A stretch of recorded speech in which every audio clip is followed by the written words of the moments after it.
Hi, Seb from King's Garden Rooms. Basically, we had a couple of customers asking the process of how this actually works with the steel rods. So I'll just show you a quick introduction of how it actually works. So you've got a 24mm zinc coated steel threaded rod. So first things first is you just put a nut on.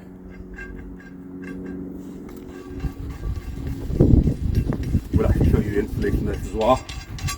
So you just want to make sure you got plenty of thread. We sort of use the width of our fingers to make sure we get plenty from finger to thumb, plenty of concrete underneath. This is the washer. Let's get rid of that. Garbage to get rid of the cement. So the idea, basically, if I get this on.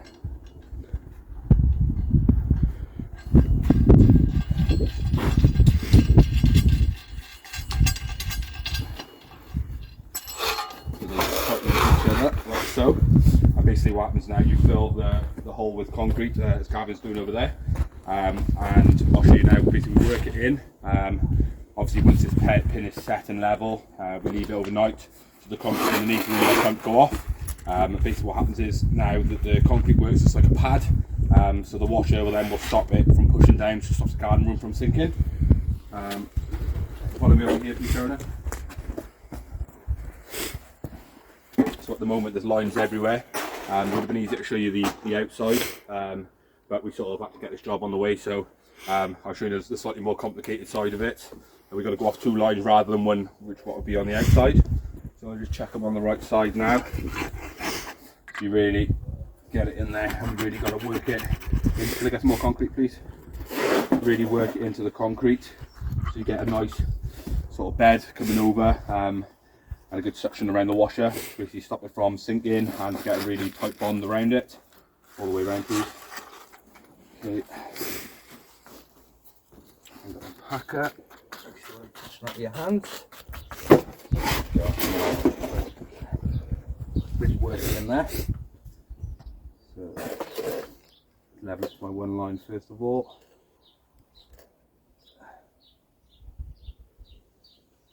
Okay.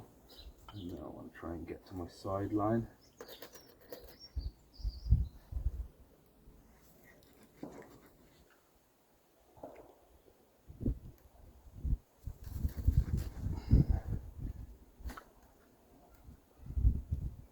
Spot on there now. A little bit more concrete please, Gav. You do get some movement in the rod. Obviously the concrete doesn't set straight away, so don't be alarmed by that, because basically we'll do every single one, and then at the end of the job I'll come back to this and I'll recheck every single one to make sure that they smack on, because obviously the concrete doesn't go off straight away. So to be fair, we're pretty good on that one now. Just off the other line, my level's not too bad, a little nudge that way. So now that's worked out lovely, that one's bang on both. So basically it just works now as the same as a concrete base, like other firms would use. We don't do that at King's Garden Rooms, so we use these steels instead to give you better longevity of the project. Just keep everything off the floor and stop you from getting any rot. So that's the sort of process of how the pins work, and that's that really. Hi, Seb from King's Garden Rooms. Just a little update from yesterday. So obviously all these pins now have been left to set overnight on the outside. We have gone round now and we've laser leveled all the levels around the whole outside of the structure, but we left one off to just sort of show you how we do it. So obviously once the pins have all been set, leave them till the next day, we come in, set the level round. So we just use a laser level, give us an accurate reading. So down 18mm, 8mm, 2mm, so spot on. Basically you use, turn this off, we use two nuts, we tighten them into each other, basically so they just they can't go anywhere in the thread. Then we use these, we call them shoes, so you just sit on there like that, and now around the whole job now, these shoes are all perfectly level with each other, all set off the laser level. So next thing now, we've already sort of prepared one. I've left one off just so you can have a little look how we do it. So obviously they're all notched. The reason behind the notching is when this slots over the wood, your nut goes on there and it's below the surface of the wood. Just so when your floor sits on there, it's all perfectly plumb and flush. So we just looked down here, please Sheridan. So I've obviously already marked this one out earlier.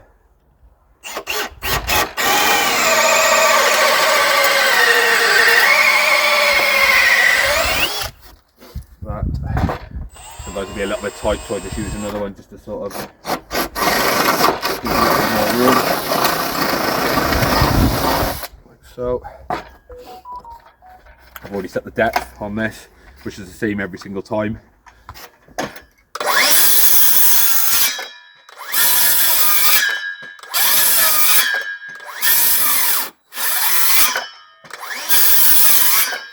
Just notch out for me, please, Gavin. My glamorous assistant.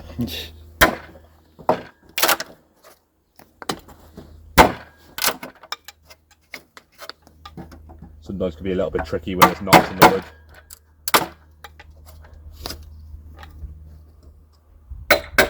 That's fine, I'm going to be perfect.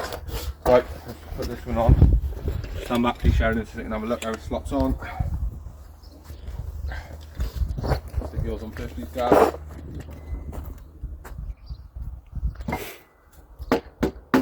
Okay, condense them up. And then that one in. Then slot yours down more now on your end. Stop. Keep it steady. That's it. Down together. Back now to the shoes so they're all straight. So happy. Let's go. Good. So like that. Now what we do, get the nuts on, like so. Grab me a spanner, please.